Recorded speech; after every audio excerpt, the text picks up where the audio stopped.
Dr. Mark Changizi here with your Science Moment. Today I am in Washington, D.C. I just spent the day with NCLA, the New Civil Liberties Alliance, and they have a luncheon law once a month. And this month they were talking and had guests like me concerning our lawsuit, Changizi versus Department of Health and Human Services.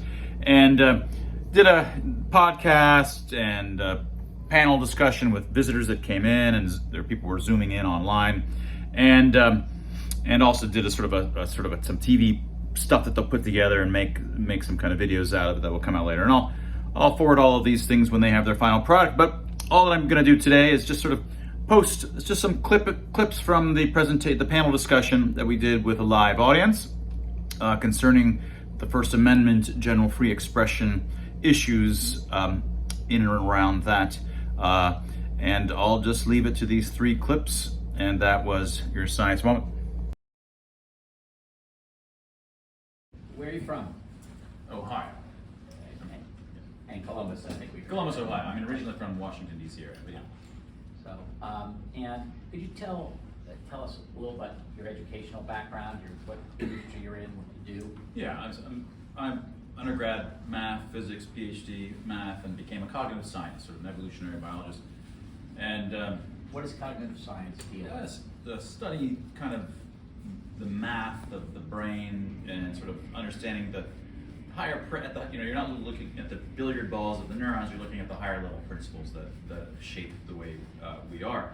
And and I almost, let me just veer off to say, one could, when one is defending one's case against censorship, say, here's my resume and I'm really a great scientist or epidemiologist, and this is missing the point, right? This is to argue that, hey, I'm not misinformation.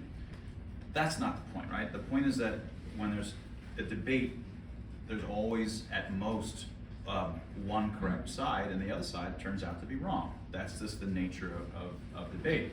And so I often feel like what we don't want to do is say, in science anyway. That's right. In all things, there's always going to be at best one side correct. Potentially both sides of every debate are wrong, even. And everybody believes that their opposing side is misinformation. That is the nature of all disagreement.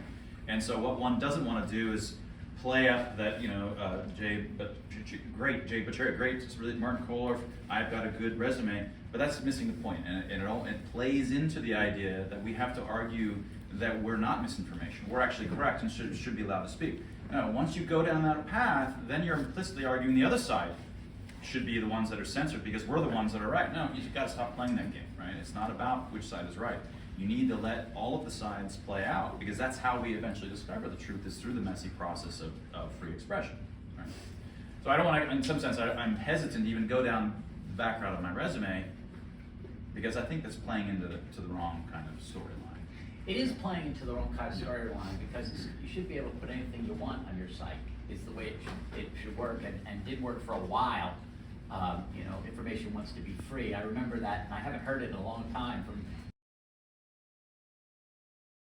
level and so this is the kind of things that I've devoted a research institute now since then to study, trying to understand what goes wrong in these networks of individuals such that you can end up with groupthinks and social contagion, and how can one understand these kinds of events, because these are the kinds of events that undergird the great genocides and democides when these sorts of things happen, and they typically will quickly culturally evolve notions of an unclean out group that is, we're the righteous in group, and you can do anything you want to the unclean out group because they really are, the world is at stake if we don't put them down.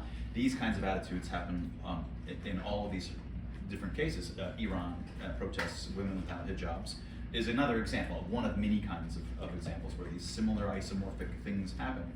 And so that's what I saw what was going on, and every aspect of the narrative, the mainstream narrative, that this is a disproportionately dangerous, altogether novel virus, none of which was true. It was more. Was my first in May. How does that come about? So what happens? Twitter knows you. Well, you log into Twitter and says you are under suspension, and then there's an email waiting for you back at your email saying you're suspended for violating the terms of service, and then it'll say here's the offending tweet. In this case, it was a tweet of me linking to an article on NIH's servers. Like it's one of So the National Institute of Health, National Institute of government Health body, has a published paper something. there that someone published and was saying here's the evidence that masks don't slow the viruses and have harms of their own. And I was linking to something on their own service. So I have to agree to get back in. I've got to agree to delete that offending tweet, and then after 12 hours I'm allowed back in, which I did. You also have to like agree that you violated the terms of service, right, or acknowledge that. It may be that I was. I tend to glaze over when there's anything legal going on. So I just say this, but I want to get back in, and I'll find other ways to say the same thing, sneaky, right? But and a month later, I had a 7-day suspension, and I never was sure why, because when they sent me, here's your offending tweets, there was just nothing there, like something messed up in the system, I never knew why. And then I was permanently suspended in December of 2021. This is from Twitter? From Twitter still. And I've been, a couple of YouTube videos have been taken down concerning masks and other things as well. And I was you're given strikes at YouTube, and if you get enough strikes, then they can permanently suspend. Anyway, but I appealed when I did get back into Twitter, and I've since been suspended a couple more times, but I realized that once I started talking to you all, and to Janine. How did that come about? I mean, we got to know each other just because we're part of the group of people that coalesced trying to fight. You have a name for it, which I